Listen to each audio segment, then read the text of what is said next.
who are most affected by the loss and damage caused by climate change. The richest 10% of the world's population are responsible for almost half of all carbon released into the atmosphere.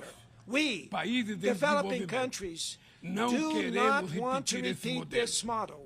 In Brazil, we have already proven once, and will prove again, that a socially fair and environmentally sustainable model is possible. We are at the forefront of energy transition, and our matrix is already one of the cleanest in the world. 87% of our electrical power comes from clean and renewable sources. Solar, wind, biomass, ethanol, and biodiesel power generation is growing every year. The potential for generating green hydrogen is immense. With the ecological transformation plan, we will invest in sustainable industrialization and sustainable infrastructure. We have resumed the sound and renewed Amazon agenda with oversight actions aimed at fighting environmental crimes. Over the last 8 months, deforestation in the Brazilian Amazon has already been reduced by 48%. The whole world has always talked about the Amazon. The whole world has always talked about the Amazon. Now, the Amazon is speaking for itself.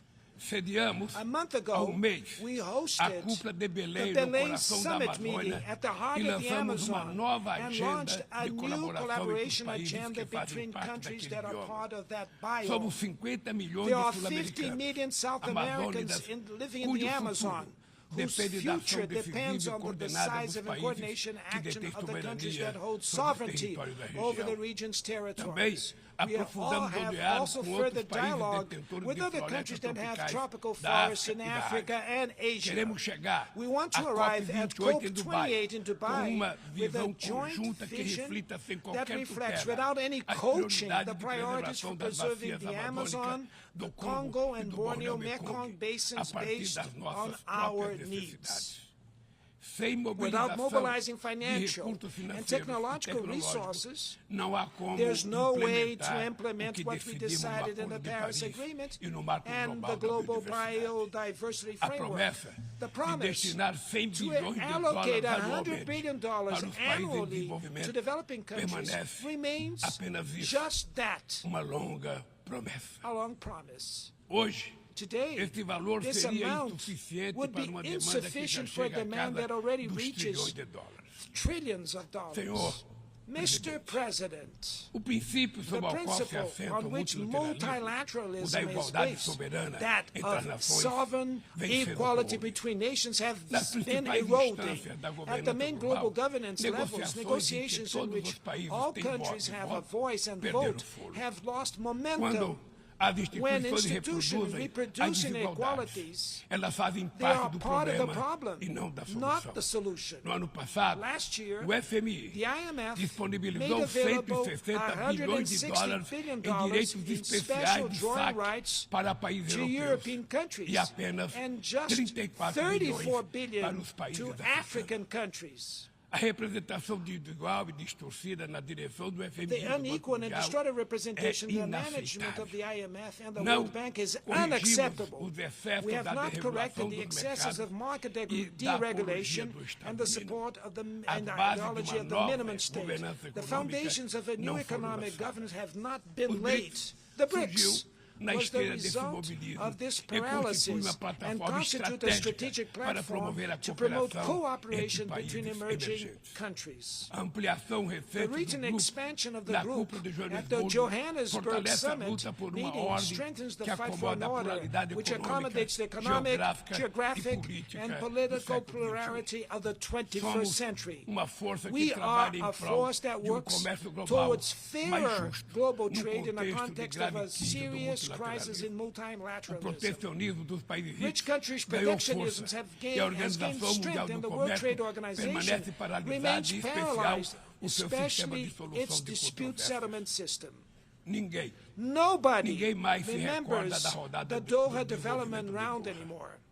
In the meantime, unemployment and precarious work has been undermining people's confidence in better times, especially the youth. Governments need to break away from the increasing dissonance between the voice of the markets and the voice of the streets. Neoliberalism has aggravated the economic and political inequality that plagues democracies today. Its legacy is a mass of disenfranchised and excluded people. Amidst the wreck, far-right adventurers emerge who deny politics and sell solutions that are easy as they are wrong. Many have fallen to the temptation of replacing failed neoliberalism with primitive, conservative, and authoritarian nationalism.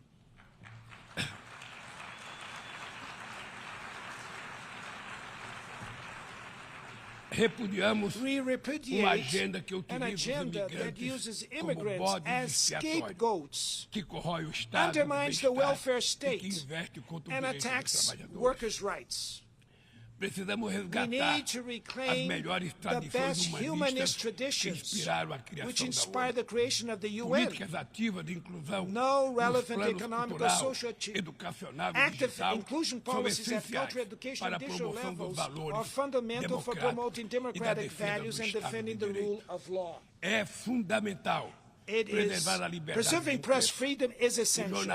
A journalist like Julian Assange cannot be punished, informing society in a transparent and legitimate way. Our fight is against misinformation and cybercrimes. Apps and platforms should not abolish the labor laws we fought so hard for. Upon taking over as the chair of the G20 next December, we will spare no effort to place the fight against inequality in all its dimensions at the core of the international agenda. Under the motto, building a just world and a sustainable planet, the Brazilian chair will coordinate social inclusion and fight against hunger, sustainable development, and reform of global governance institutions. Mr. President, there will be no sustainability or prosperity without peace. Armed conflicts are an offense to human rationality. We know the horrors and suffering produced by all wars. Promoting a culture of peace is a duty for all of us. Building it requires persistence and vigilance. It is disturbing to see that old unresolved disputes persist and new threats emerge or gain force. The difficulty of guaranteeing the creation of a state for the Palestinian people clearly shows this. Added to this case, the persevering humanitarian crisis in Haiti, the conflict in Yemen, threats to Libyan national unity, and institutional ruptures in Burkina Faso, Gabon, Guinea, Conakry, Mali, Niger, and Sudan. In Guatemala, there's a risk of a coup d'etat, which would prevent the winner of the democratic elections from taking office. The war in Ukraine exposes our collective inability to enforce the purposes and principles of the UN Charter. We do not underestimate the difficulties in achieving peace. Mas nenhuma but no solução solution will será be duradoura lasting se não for if it is baseada not no based diálogo. on dialogue. Tenho I reiterado que é have preciso reiterated trabalhar that work para needs criar to be done espaço to create para space for negociações. negotiations. Investe-se muito em A lot armamentos is invested in e weapons pouco em and very desenvolvimento. little in No ano development. passado, Last os year, gastos militares military somaram mais de spending 2 totaled trilhões over $224 $2 bilhões de dólares. As despesas com armas nucleares chegaram a on nuclear weapons 83 reached bilhões de $83 dólares, billion, valor a 20 value vezes 20 superior times ao higher orçamento than the regular da regular ONU. UN budget. Estabilidade Stability e and segurança security não will serão not be alcançadas achieved onde há where there exclusão is social social e exclusion and desigualdade. inequality. A ONU The UN nasceu para was ser a casa born do to be the entendimento home e of do diálogo. understanding and dialogue. A comunidade The international internacional community precisa escolher. must choose. De um lado, On one está a hand, ampliação there dos is the expansion conflitos, of o conflicts, aprofundamento das the furthering of desigualdades e a inequalities, erosão and the do erosion Estado of de the Direito. rule of law. Do outro, On the a other, the renovação renewing das of multilateral multilaterais institutions dedicadas à dedicated to promoção da promoting paz. peace. As sanções Unilateral unilaterais sanctions causam cause grande great prejuízo à harm to the população dos population países of affected afetados. countries. Além In de não addition alcançarem to not seus achieving their alegados alleged objetivos, goals, they hinder the dificultam os mediation processos and de prevention mediação, processes prevenção e resolução and the pacífica peaceful de conflitos. resolution of conflicts. O Brasil Brazil seguirá will continue denunciando to reject medidas tomadas measures sem amparo taken na without Carta da support ONU, from the UN como o Charter, embargo econômico such e as the financeiro economic imposto and a Cuba financial e a embargo imposed on tentativa de Cuba and classificar the esse attempt to país classify como this Estado country as a patrocinador state do sponsor terrorismo. of terrorism.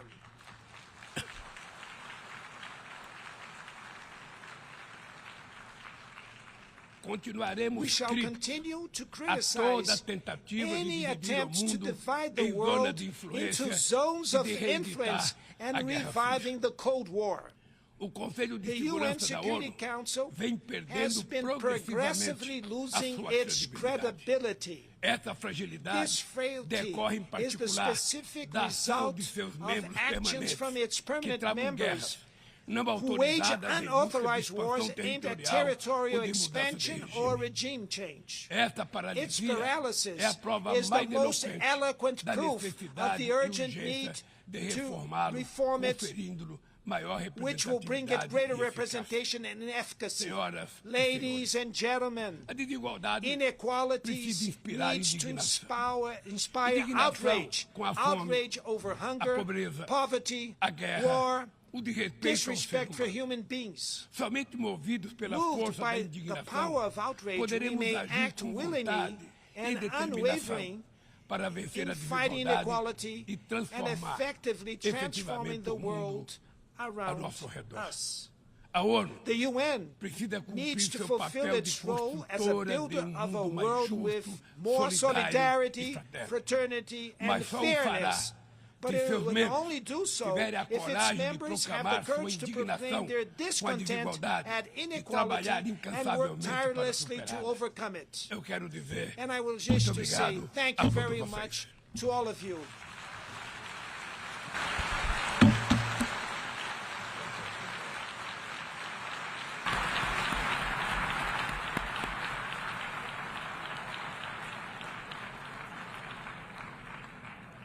On behalf of the Assembly, I wish to thank the President of the Federative Republic of Brazil for the statement just made, and I request protocol to escort His Excellency.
the Assembly will hear an address from His Excellency Joseph R. Biden, Jr., President of the United States. I request protocol to escort His Excellency.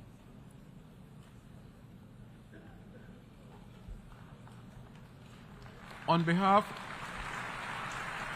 of the General Assembly, I have the honor to welcome His Excellency Joseph R. Biden, Jr., President of the United States of America, and I invite him to address the Assembly. Mr. President, Mr. Secretary General, my fellow leaders, about a week ago, I stood on the other side of the world, in Vietnam, on soil once bloody with war. And I met a small group of veterans, Americans and Vietnamese, who witnessed, and I watched the exchange of personal artifacts from that war, identification cards and a diary. It was deeply moving to see the reaction of the Vietnamese and American soldiers.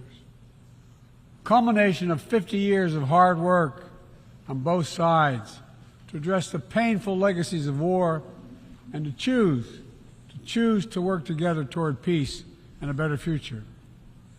Nothing about that journey was inevitable. For decades, it would have been unthinkable for an American president to stand in Hanoi alongside a Vietnamese leader and announce a mutual commitment to the highest level of country's partnership. But it's a powerful reminder that our history need not dictate our future. With the concerted leadership and careful effort, adversaries can become partners. Overwhelming challenges can be resolved, and deep wounds can heal. So let us never forget that. When we choose to stand together and recognize the common hopes that bind all humanity, we hold our hands the power to bend that arc of history. My fellow leaders, we gather once more at an inflection point in world history, with the eyes of the world upon all of you, all of us. As President of the United States, I understand the duty my country has to lead in this critical moment, to work with countries in every region, linking them in common cause, to join together with partners who share a common vision of the future of the world, where our children do not go hungry and everyone has access to quality health care, where workers are empowered and our environment is protected, where entrepreneurs and innovators everywhere can access opportunity everywhere, where conflicts are resolved peacefully and countries can chart their own course. The United States seeks a more secure, more prosperous, more equitable world for all people, because we know our future is bound to yours. Let me repeat that again. We know our future is bound to yours. And no nation can meet the challenges of today alone. The generations that preceded us organized this body, the United Nations, and built international financial institutions and multilateral and regional bodies to help take on the challenges of their time. It wasn't always perfect. But working together, the world made some remarkable and undeniable progress that improved the lives of all people. We avoided the renewal of global conflict while lifting more than 1 billion people out of extreme poverty. We together expanded access to education for millions of children. We saved tens of millions of lives that would have otherwise been lost to preventable and treatable diseases like measles, malaria, tuberculosis. HIV/AIDS infections and deaths plummeted, in no small part because of PEPFAR's work in more than 55 countries, saving more than 25 million lives. It's a profound testament to what we can achieve when we act together, when we take on tough challenges, and an admonition for all of us to urgently accelerate our progress so that no one's left behind, because too many people are being left behind. The institutions we built together at the end of the Second World War are an enduring bedrock of our progress. And the United States is committed to sustaining them. And this year, we're proud to rejoin UNESCO. We also recognize that to meet the new challenges of our decades-old institutions and approaches, they must be updated to keep peace with the world. We have to bring in more leadership and capability that exists everywhere, especially from regions that have not always been fully included. We have to grapple with the challenges that are more connected and more complex. And we have to make sure we're delivering for people everywhere, not just somewhere, everywhere. Simply put, the 21st century results are badly needed. They're needed to move us along. That starts with the United Nations, starts right here in this room. In my address to this body last year, I announced the United States will support expanding the Security Council, increasing the number of permanent and non-permanent members. The United States has undertaken serious consultation with many member states and will continue to do our part to push more reform efforts forward, look for points of common ground, and make progress in the year ahead. We need to be able to break the gridlock that too often stymies progress and blocks consensus on the Council. We need more voices, more perspectives at the table. The United Nations must continue to preserve peace, prevent conflict, and alleviate human suffering. And we embrace nations stepping up to lead in new ways and to seek new breakthroughs on hard issues. For example, on Haiti, the Caribbean community is facilitating a dialogue among Haitian society. I thank President Ruto of Kenya, I thank him for his willingness to serve as the lead nation of a UN-backed security support mission. I call on the Security Council to authorize this mission now. The people of Haiti cannot wait much longer. The United States is working across the board to make global institutions more responsive, more effective, and more inclusive. For example, we've taken significant steps to reform and scale up the World Bank, expanding its financing to low and middle-income countries so it can help boost progress toward meeting the Sustainable Development Goals and better address interconnected challenges like climate change and fragility. Under the new president of the World Bank, change is already taking root. Last month, I asked the United States Congress for additional funds to expand World Bank financing by $25 billion. And at the G20, we rallied the major economies of the world to mobilize even more funding. Collectively, we can deliver a transformational boost to World Bank lending. And because the multilateral development banks are among the best tools we have for mobilizing transparent, high-quality investment in developing countries, reforming these institutions can be a game changer. Similarly, we proposed making sure developing countries have a strong voice and representation at the International Monetary Fund. We're going to continue our efforts to reform the World Trade Organization, preserve competition, openness, transparency, and the rule of law, while at the same time equipping it to better tackle modern-day imperatives like driving the clean energy transition, protecting workers, promoting inclusive and sustainable growth. And this month, we strengthened the G20 as a vital forum, welcoming the African Union as a permanent member. By upgrading and strengthening our institutions, that's only half of the picture. We must also forge new partnerships, confront new challenges. Emerging technologies such as artificial intelligence hold both enormous potential and enormous peril. We need to be sure they are used as tools of opportunity, not as weapons of oppression. Together with leaders around the world, The United States is working to strengthen rules and policies so AI technologies are safe before they're released to the public. To make sure we govern this technology, not the other way around, having it govern us. And I'm committed to working through this institution and other international bodies and directly with leaders around the world, including our competitors, to ensure we harness the power of artificial intelligence for good while protecting our citizens from its most profound risk. It's going to take all of us. I've been working on this for a while, as many of you have. It's going to take all of us to get this right. In every region of the world, the United States is mobilizing strong alliances, versatile partnerships, common purpose, collective action to bring new approaches to our shared challenges. Here in the Western Hemisphere, we united 21 nations in support of the Los Angeles Declaration on Migration and Protection, launching a region-wide approach to a region-wide challenge to better uphold laws and protect the rights of migrants.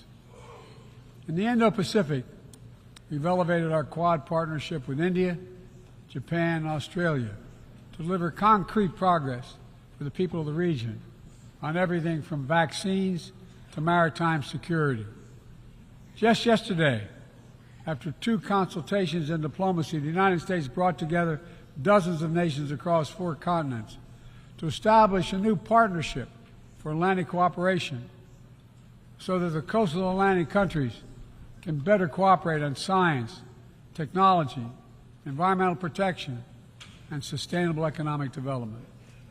We brought together nearly 100 countries in a global coalition to counter fentanyl and synthetic drugs to reduce the human cost of this affliction, and it is real. And as the nature of the terrorist threats evolve and the geography expands to new places, we're working with our partners to bring capabilities to bear to disrupt plotting, degrade networks, and protect all of our people. Additionally, we convened the Summit for Democracy to strengthen democratic institutions, root out corruption, and reject political violence. And in this moment where democratically elected governments have been toppled in quick succession in West and Central Africa, we're reminded that this work is as urgent and important as ever. We stand with the African Union and ECOWAS and other regional bodies to support constitutional rule. We will not retreat from the values that make us strong. We will defend democracy, our best tool to meet the challenges we face around the world. And we're working to show how democracy can deliver in ways that matter to people's lives. The Partnership for Global Infrastructure and Investment addresses the enormous need and opportunity for infrastructure investment in low and middle income countries, particularly in Africa, Latin America, and Southeast Asia. Through strategic, targeted public investments, we can unlock enormous amounts of private sector financing. The G7 has pledged to work with parties to collectively mobilize $600 billion in infrastructure financing by 2027. The United States has already mobilized more than $30 billion to date. We're creating a race to the top with projects that have high standards for workers, the environment, and intellectual property while avoiding the trap of unsustainable debt. We're focusing on economic corridors that will maximize the impact of our collective investment and deliver consequential results across multiple countries and multiple sectors. For example, the Libido Corridor will extend across Africa from the western port of Angola to the DRC to Zambia, boosting regional connectivity and strengthening commerce and food security in Africa. Similarly, the groundbreaking effort we announced at the G20 to connect India to Europe through the UAE, Saudi Arabia, Jordan, and Israel will spur opportunities and investment across 2 continents. This is part of our effort to build a more sustainable, integrated Middle East. It demonstrates how Israel's greater normalization and economic connection with its neighbors is delivering positive and practical impacts, even as we continue to work tirelessly to support a just and lasting peace between the Israelis and Palestinians, 2 states for 2 people. Now, let me be clear. None of these partnerships are about containing any country. They're about a positive vision for our shared future. When it comes to China, I want to be clear and consistent. We seek to responsibly manage the competition between our countries so it does not tip into conflict. I've said we are for de-risking, not decoupling with China. We will push back on aggression and intimidation and defend the rules of the road, from freedom of navigation to overflight to level economic playing field that have helped safeguard security and prosperity for decades. But we also stand ready to work together with China on issues where progress hinges on our common efforts. Nowhere is that more critical than accelerating the climate crisis, than the accelerating climate crisis. We see it everywhere. Record-breaking heat waves in the United States and China, wildfires ravaging North America and Southern Europe, a 5th year of drought in the Horn of Africa, tragic flooding in Libya. My heart goes out to the people of Libya. That's killed thousands of people. Together, these snapshots tell an urgent story of what awaits us if we fail to reduce our dependence on fossil fuels and begin to climate-proof the world. For one day, my administration, the United States, has treated this crisis as an existential threat from the moment we took office, not only for us, but for all of humanity. Last year, I signed into law in the United States the largest investment ever anywhere in the history of the world to combat the climate crisis and help move the global economy toward a clean energy future. We're also working with the Congress to quadruple our climate financing, to help developing countries reach their climate goals and adapt to climate impacts. And this year, the world's on track to meet the climate finance pledge that made under the Paris Agreement, $100 billion to raise collectively. But we need more investment from public and private sector alike, especially in places that have contributed so little to global emissions, but face some of the worst effects of climate change, like the Pacific Islands. The United States is working directly with the Pacific Island Forum to help these nations adapt, build resilience to the climate impact, even as we lead the effort to build innovative new partnerships that attack the global challenges from all sides.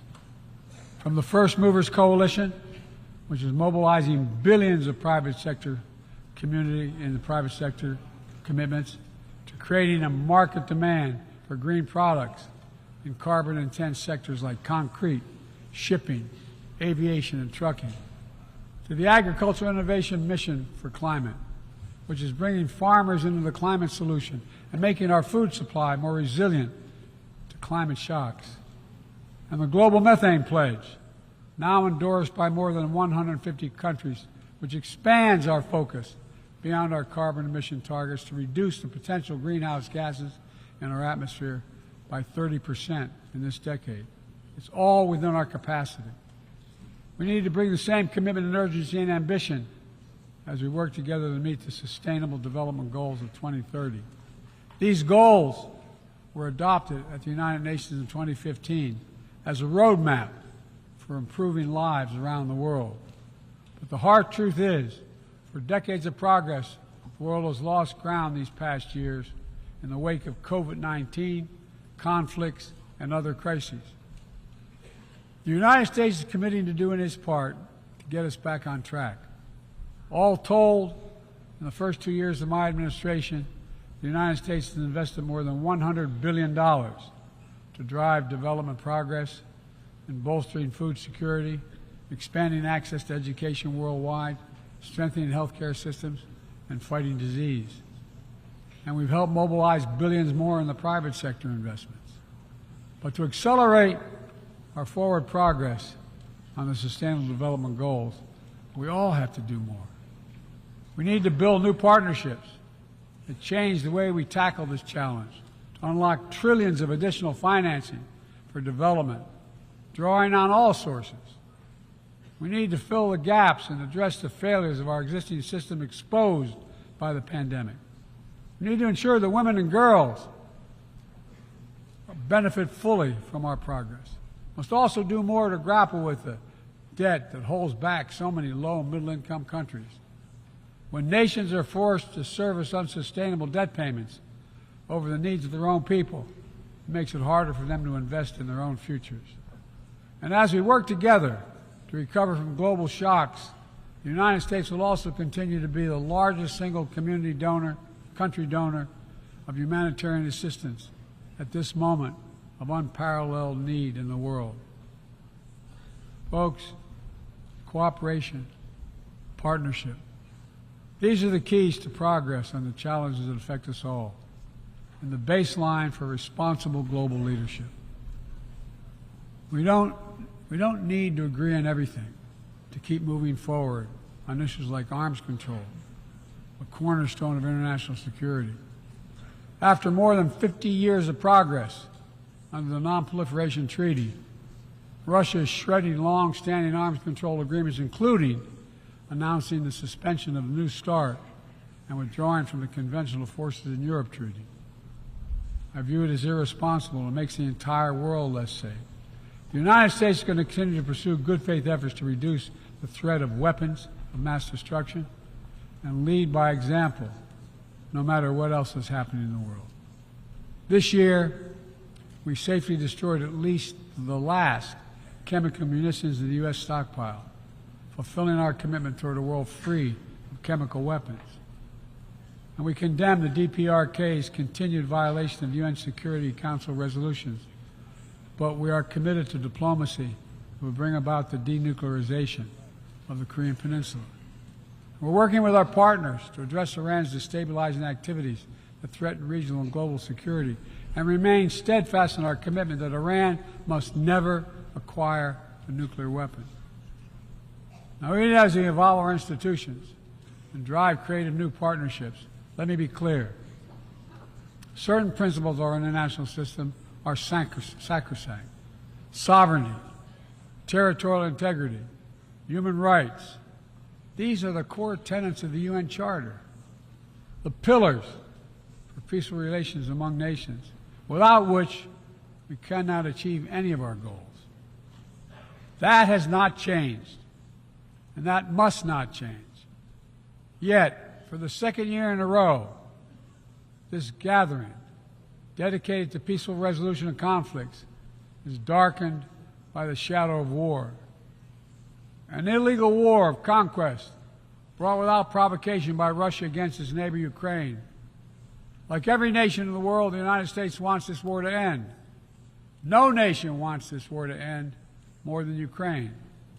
And we strongly support Ukraine in its efforts to bring about a diplomatic resolution that delivers just and lasting peace.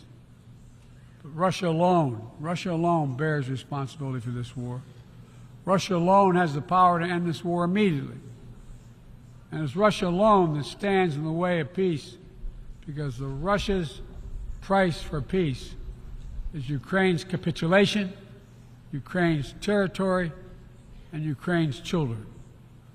Russia believes that the world will grow weary and allow it to brutalize Ukraine without consequence. But I ask you this: if we abandon the core principles of the United States to appease an aggressor, can any member state in this body feel confident that they are protected? If we allow Ukraine to be carved up, is the independence of any nation secure? I'd respectfully suggest the answer is no. We have to stand up to this naked aggression today and deter other would-be aggressors tomorrow. That's why the United States, together with our allies and partners around the world, will continue to stand with the brave people of Ukraine as they defend their sovereignty and territorial integrity and their freedom.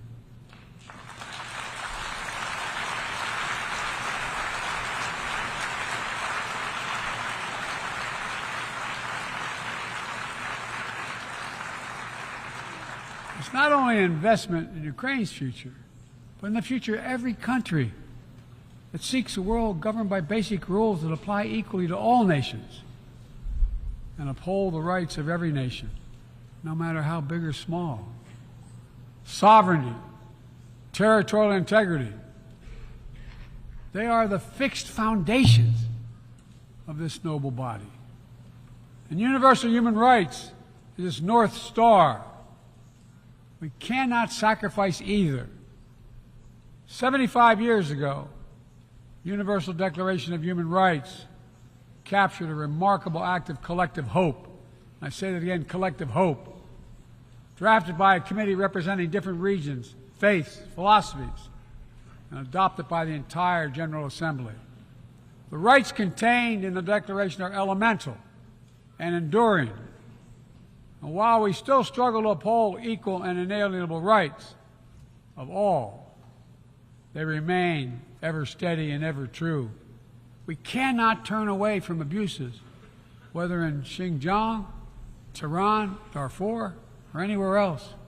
We have to continue working to ensure that women and girls enjoy equal rights and equal participation in their societies. That indigenous groups, racial, ethnic, religious minorities, people with disabilities do not have their potential stifled by systemic discrimination. That the LGBTQI plus people are not prosecuted or targeted with violence because of who they are. These rights are part of our shared humanity. They're absent. When they're absent anywhere, their loss is felt everywhere. They are essential to the advancement of human progress that brings us together. My fellow leaders, let me close with this. At this inflection point in history, we're going to be judged by whether or not we live up to the promises we made to ourselves, to each other, to the most vulnerable, and to all those who will inherit the world we create, because that's what we're doing. Will we find within ourselves the courage to do what must be done, to preserve the planet, to protect human dignity, to provide opportunity for people everywhere, and to defend the tenets of the United Nations? There can only be one answer to that question. We must, and we will. The road ahead is long and difficult, but if we persevere and prevail, if we keep the faith in ourselves and show what's possible, let's do this work together. Let's deliver progress for everyone. Let's bend the arc of history for the good of the world, because it's in our power to do it. Thank you for listening. You're kind.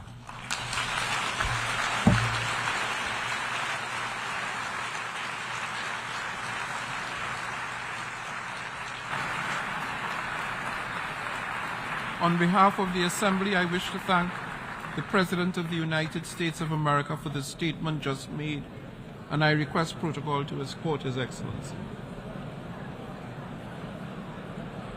May I request